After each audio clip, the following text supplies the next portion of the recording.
Hola, avui anem a veure diferents equivalències que podem tenir amb els quilograms.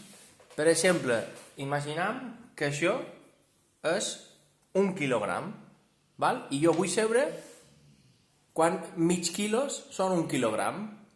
Per exemple, com jo vull un mig quilo, mig què vol dir? La meitat, no? I doncs jo xaparé aquest quilogram per la meitat. I què obtindré? Un mig quilo. I doncs aquí pot veure visualment que, de moment, un mig quilo.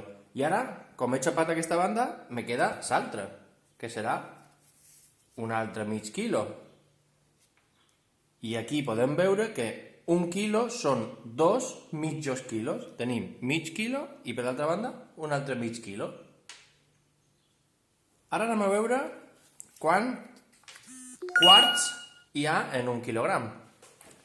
Un quart vol dir que tenim un bocí d'un objecte que té 4 i hauríem de xapar aquest quilogram en 4 parts. I el xapam i obtenim un bocinet així.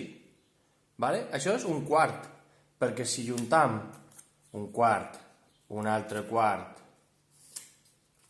un altre quart i un altre quart, són 4 quarts i, si vos fixeu, tenim la mateixa mida.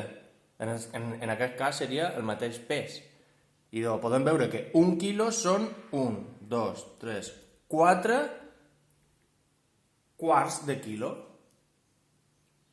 Molt bé, gràcies. Adeu.